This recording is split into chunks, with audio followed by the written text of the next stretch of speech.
The eye through which I see God is the same eye through which God sees me.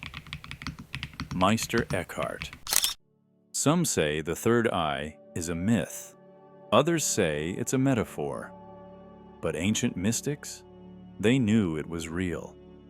And more than that, they knew how to activate it, not with crystals, not with endless meditation, but through something far more direct, movement. A very specific, simple movement, forgotten in modern times, but preserved in ancient mystery schools. The third eye isn't just a symbol, it's a gateway, a bridge between the physical and the energetic, the seen and the unseen. Buried deep inside your brain, right between your eyebrows, lies the pineal gland, the biological root of your inner sight. The ancients believed this gland wasn't just a passive organ, but a spiritual antenna, a receiver of divine light. So why is it closed for most people? Because it atrophies, it hardens, it calcifies, physically and energetically, through stress, distraction, and disconnection. We're born with access to unseen realms, but modern life shuts it down. Here's the secret. Your body isn't the enemy. Your body is the key. And there is one movement that reawakens the dormant force behind the third eye. A movement hidden in plain sight, encoded in Egyptian art, Taoist forms, and yogic mudras. The ancients didn't just sit still to access divine vision. They moved, they breathed, they aligned breath, spine, and awareness, creating resonance in the nervous system and activating the third eye on demand. Let's decode how. First, you must understand the third eye isn't opened by thinking. It opens by feeling, by pulsing, by vibrating. The pineal gland is filled with tiny crystals, literal piezoelectric structures that respond to pressure and movement. This is science. When you create rhythmic pressure in the spinal cord and cranial cavity, it stimulates those crystals, causing a bioelectric surge. This surge triggers altered states, flashes of intuition, moments of clarity, inner sight. And here's where the movement comes in.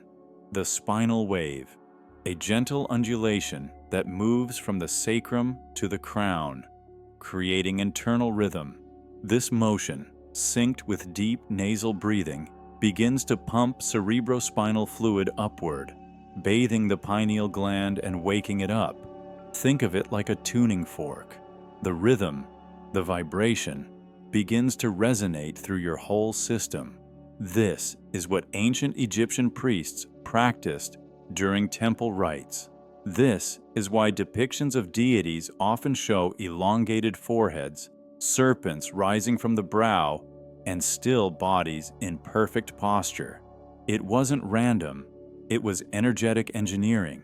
Now imagine doing this movement, gently, mindfully, daily, while holding your awareness in the center of your brain. It changes everything. Feeling the pull already? Then you're ready. Make sure you subscribe and tap the bell, because what's coming next will shift your entire inner world. In part 2, we'll break down exactly how to perform this movement, step by step, how to combine it with breath, and how to know when it's working. What happens when your third eye begins to truly open? Let's break it down. This isn't some dramatic yoga pose. It's subtle, it's internal, and that's exactly why it works. Step 1. Position. Sit with your spine straight, not stiff, but alive. Root your hips to the ground. Lift your crown as if it's being gently pulled upward. Now, breathe. Through the nose, slow, deep, controlled. Let the breath anchor your awareness. Not in your head, not in your chest, but in the center of your brain. That's where the pineal lives. Step 2. Movement. Begin a gentle wave through the spine. Think of it like a ripple.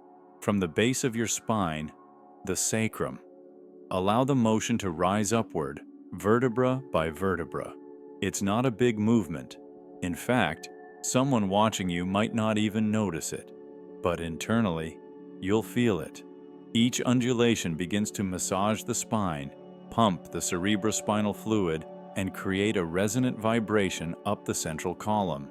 As you continue, pair it with a rhythmic breath. Inhale, spinal wave rises. Exhale, allow the energy to settle into the brain. Repeat, slowly, consciously. After a few minutes, you may begin to feel a gentle pressure between your brows, a warmth in the center of your skull, a light pulsing or vibration behind the eyes, subtle visual flashes or colors, a sense of detachment from the physical body. These are signs that the third eye is awakening. Step 3. Focus. As you move and breathe, keep your inner gaze steady. Focus your awareness between the brows, but also deeper, as if you're staring from the center of your brain, not at it. This inner gaze is the key. The pineal responds not just to physical motion, but to focused attention. It's like a muscle. Where your mind goes, energy follows. And when energy gathers at the third eye, it begins to ignite. But be warned, this is where many people stop. They feel the sensation, the tingling, the visions, and they chase it. They turn it into a trick, a goal, a performance. Don't do that. This isn't about escaping reality, it's about piercing it. The third eye doesn't show you fantasies. It shows you the truth behind illusion. And sometimes, that truth can shake you. You may begin to realize how much of your life has been lived on autopilot. You may see patterns in people you've ignored. You may feel called to change everything, your job, your relationships, your path. Why? Because the third eye doesn't just give you insight, it gives you clarity. And clarity is power. Power to choose differently, power to break free, power to become who you truly are. In the ancient temples of Kemet, students weren't allowed to activate the third eye until they'd proven their heart was pure, because once opened, the eye sees all. Not just light, not just angels, but also shadow, your shadow. And that's when the real work begins. In Part 3, we'll explore what happens after the activation, how to stabilize your awareness, how to avoid the common traps, and how to turn inner vision into outer mastery. Because this isn't just about seeing, it's about becoming. So your third eye is open. Now what? This is where most people get lost. They expect the world to instantly look different, to glow, to shift, to unveil its secrets like a movie screen. But the third eye doesn't change the world. It changes how you perceive it. And perception is everything. You'll start noticing symbols where others see noise. You'll feel energy in rooms where others feel air. You'll recognize truth, not by logic, but by vibration. But here's the warning. The opening of the third eye is not the end. It's the beginning. The gateway opens, and what pours in isn't just light. It's responsibility. You'll feel things more deeply. You'll sense the suffering of others. You'll see through masks, even your own. And it can be overwhelming, which is why the integration phase is sacred. Step 1 of integration, grounding. After activation, your energy system is in flux. You need nature. You need silence. You need practices that keep your body rooted while your awareness expands.